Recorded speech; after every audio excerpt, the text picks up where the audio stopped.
College ka na at malapit ka na rin makapagtapos. Marami ka na rin na pag-aralan na iba't ibang subject. Dagdag mo pa ang mga mahihirap na major subject. Ay aba, sino bang hindi ma-stress sa college sa mga sunod-sunod na activity at mga proyekto? Pero may iisa na laging iniiwasan ng mga student at ito ang math or physics. Pero bakit ayaw nila ito at iniiwasan? Tara, alamin natin.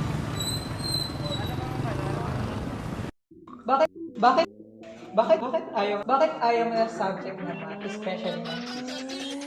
Yung numbers, tsaka masyadong madaming proseso. Nakakatamad, pangit, nakakaano to. For me kasi, masyado siyang complicated, especially kapag masyadong marami na yung binibigay na formulas, tapos topics. Nagmi-mix up na siya sa utak ko. Kumbaga, yung brain cells ko, pinaprocess niya one by one.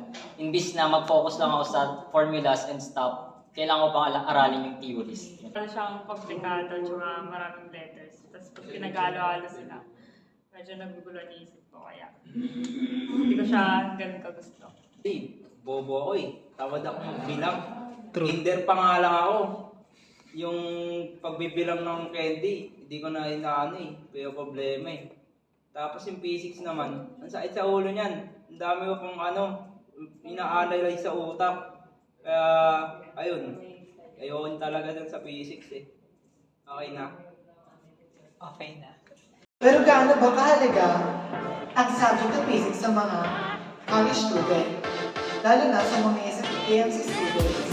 Alam natin. Ang physics ay concerned with describing the interactions of energy, matter, space, and time. It aims to describe the function of everything around.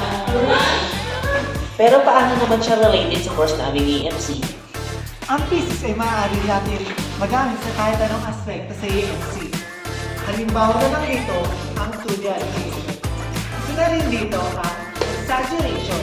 Ito ang paglalagay ng appeal upang magmukha o realistic o natural sa nalagay nito para may makita ang bilis, lakas, at direksyon sa animation. Isa pang halimbawa ng physics sa EMC. Animation ay isang slow in and slow out animation. Ito naman ang papakita ang bilis at bagal ng isang bagay or kung sa physics ay tatawagin nito acceleration at deceleration. Isa na rin dito ang halimbawa ay ang timing. Ito naman ay pagpapakita ng paano magiging natural ang isang animation o bagay at magmumukha normal sa mata ng tao. Para sa animation lang ba ang may physics ang yun? Siyempre, marami pa. Kaya, tara na!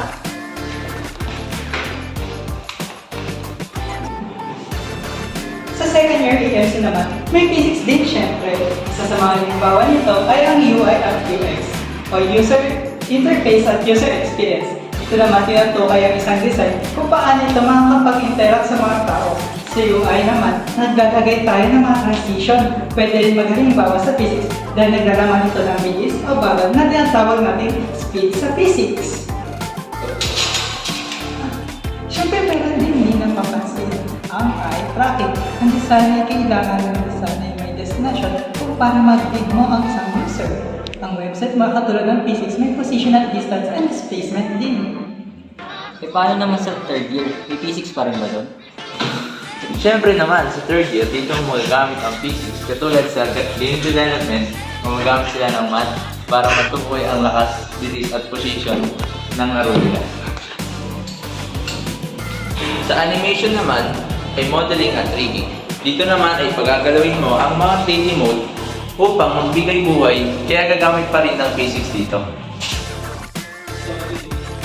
Ngayon alam ko na Ano lang, sa fourth year? Siguro malalaman natin yan next year pag 4th year na tayo. Pero sa ngayon, dito na lang muna tayo. Bye-bye!